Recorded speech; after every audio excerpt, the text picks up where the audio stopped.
menurut saya belum tepat ya untuk ditetapkan status bencana nasional. Kalau melihat dari kemarin yang beredar di sosial media sama yang pemerintah melakukan aksi itu, kalau dilihat memang penanganannya nasional.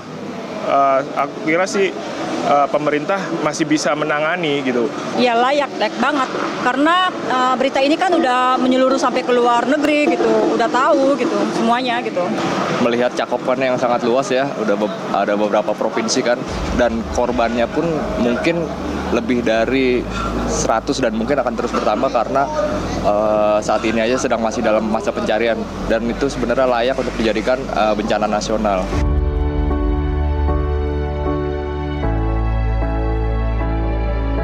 Akan liar itu saya ini sih miris juga ya.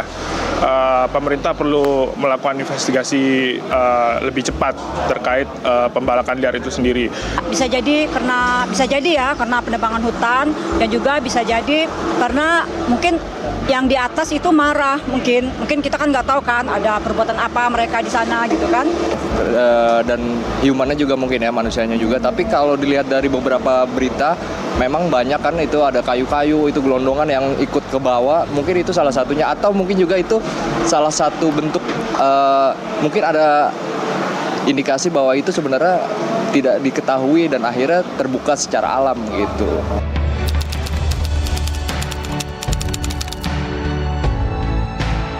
Saya sih dari saya sendiri, pemerintah pusat harusnya lebih masif ya menangani khususnya yang pembalakan liar itu. Isu pembalakan liar itu memang cukup gede dan cukup menjadi atensi publik gitu. Semoga pulih kembali, semoga yang belum ketemu itu, warga-warga yang belum ketemu itu diketemukan, dan juga semoga banyak semua donatur-donatur di Indonesia ini membantu gitu, yang dengar-dengarnya masih ada yang kelaparan gitu. Mungkin biar cepat semua korban ditemukan, atau kalau memang sudah ditutup pencariannya ya diikhlaskan, dan khususnya di provinsi yang terkena musibah terus berkembang dan maju dan bisa cepat recovery seperti itu. Kita lanjutkan diskusi kita, Pak Trubus.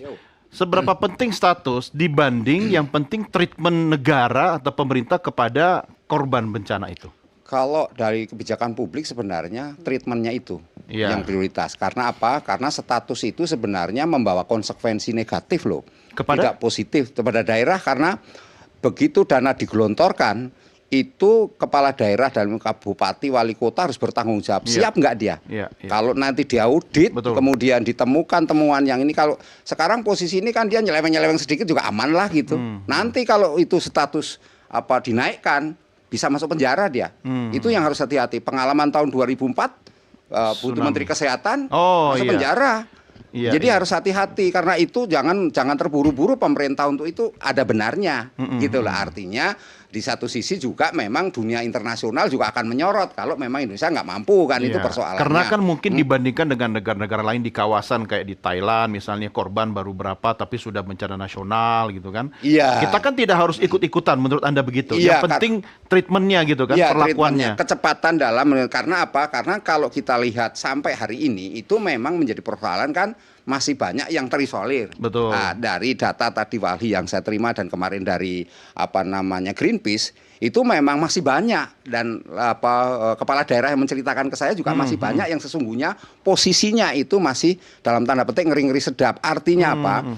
Karena mereka itu terpaksa nggak makan, mau makanan nggak ada, logistiknya nggak ada. Kemudian dari situ yang dikhawatirkan ngeri itu begini, Mas. Jadi mereka yang sudah terselamatkan, artinya selamat ya, nggak ke bawah banjir bandang lah, katakanlah seperti itu. Tapi selamat. Tapi dia itu jadi stres. Banyak yang trauma, banyak juga yang kemudian istilahnya ya ketakutan lihat air, kaget kan, shock melihat seperti itu. Nah pada akhirnya yang dikhawatirkan itu malah mati gitu loh. Jadi ini jadi korban. Jadi korban bukan karena bencananya, tapi pasca bencana itu yang mengerikan kan itu. Kalau kemudian negara tidak cepat. Tetapi makanya kan ada penanganan post trauma kan? Iya, post trauma ini sendiri kan kalau jumlahnya banyak dan belum terjangkau kan sangat sulit. Masalahnya aksesnya itu belum terbuka kan gitu. Nah ini yang menjadi problem. Kalau tsunami itu kan yang apa istilah kena bencana hanya sekitar pantai. Iya, Kalau iya. ini Pak bukan Trubus bilang tsunami, tangannya nggak usah pakai goyang-goyang tsunami gini, Pak. Mikrofonnya jauh, Pak. Biar tsunami-nya jelas. Tapi Anda setuju ya? Yang penting treatmentnya dulu, yang utama. Iya, ya kan? karena ini persoalannya persoalan nyawa. Betul. Nyawa yang diutamakan. Kalau persoalan apa nama yuridis, persoalan mekanisme prosedur, persoalan istilah status, itu kan kalau dalam hukum itu hanya sebagai pedoman saja. Dalam arti apa? Sebenarnya semuanya tergantung political will kok. Nah, itu dia. Artinya, sebentar. Nah, Pak Ade, ini menarik. Berarti pemerintah juga harus mengedukasi masyarakat. Karena kalau kita lihat upaya pemerintah kan ya all out juga kan. Tapi kan mungkin masyarakat merasa, oh pemerintah itu kalau kerja, kalau all out, kalau statusnya udah bencana nasional gitu. Bagaimana merespon ini? Baik, terima kasih Mas Doni. Jadi begini, coba kita cermati bersama dengan mata yang jernih bersama-sama. Pak Prabowo begitu kejadian bencana langsung berikan atensi dan melakukan koordinasi penuh. Bahkan Pak Prabowo juga memimpin Kementerian Lingkungan untuk bergerak secara cepat dan tanggap. Apa yang menjadi concern beliau utama adalah memastikan bahwa layanan dasar itu terpenuhi secara cepat. Ya. Layanan dasar itu apa saja, Mas? Terkait dengan aspek makanan pasti, distribusi makanan dengan berbagai macam metode tentu, keterlibatan TNI, Angkatan Udara dan lain-lain, memastikan persoalan kesehatan, distribusi logistik dan segala macam. Tentu kita harus melihatnya secara objektif. Dashboard BNPB itu bisa menjadi rujukan bagaimana langkah-langkah objektif, terukur dan terkendali itu menjadi jalan kita untuk melihat sejauh mana pemerintah memastikan bahwa apa yang dikerjakan itu betul-betul bisa berjalan. Poin yang kedua adalah memastikan bahwa kolaborasi dan koordinasi dengan daerah menjadi sesuatu yang penting. Saya sepakat dengan yang disampaikan oleh Mas. Memang kita perlu penguatan koordinasi benar. Dan ini memang yang terus dilakukan oleh pemerintah dari waktu ke waktu. Tentu hal ini harus dilihat secara utuh. Nah, itu yang kedua. Poin yang ketiga adalah dengan penanganan prioritas nasional yang disampaikan oleh Pak Prabowo dan juga oleh pemerintah saat ini. Artinya apa? Bahwa masalah bencana ini adalah masalah yang betul-betul harus menjadi concern bersama begitu, termasuk juga di daerah. Dan feeding informasi dari lapangan saat ini juga sudah berjalan dengan cukup baik. Memang betul kita tidak memungkiri di awal-awal di 3 hari pertama terutama ada banyak missing komunikasi. Memang itu ya namanya juga bencana. Tetapi kita pastikan bahwa negara hadir. KSP sendiri, kantor staf presiden sendiri, Pak Trubus, kita mendorong penuh bagaimana pola-pola kolaborasi, pola-pola komunikasi antar kementerian dan lingkungan itu berjalan gitu. Dan ini yang tengah kita lakukan. Apakah dengan kementerian, dengan Pemda terutama, dengan Kementerian Lingkungan Hidup, Kehutanan dan lain-lain, termasuk juga dengan Pemda yang paling utama. Karena ini menjadi akar.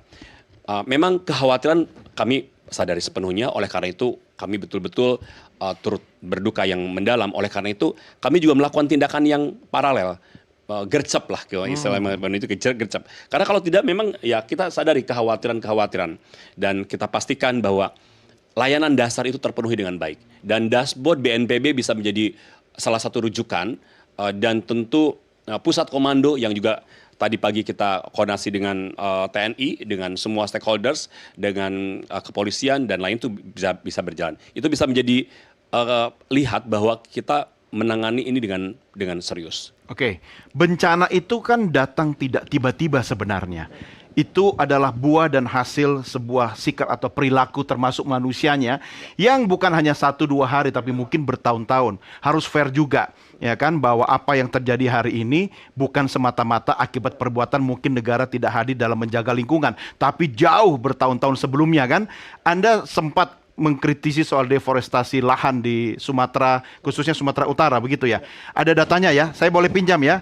Oke, kita coba tayangkan dulu bagaimana data terkait dengan deforestasi lahan. Nah, oke, Bang Rian, ini apa ini? Tolong dijelaskan ini. Nah, kalau ini sebenarnya citra yang kita ambil dari Google Earth. Semua satelit. Orang bisa mengakses ya. Nah, jadi ini merupakan wilayah mana nih? Ini Kecamatan Batang Toru. Ini pertambangan emas PT Aginkor. Nah, secara statusnya itu kan di sekeliling faktanya kita lihat apa? Adalah hutan gitu. Nah, tapi ini hutan semua. Iya, hutan. Okay. Tapi statusnya itu sudah sejak lama itu sudah non hutan. Non-hutan iya, statusnya. Dan, iya, itu tingkat keanekaragaman hayatinya sangat tinggi, ya Bang.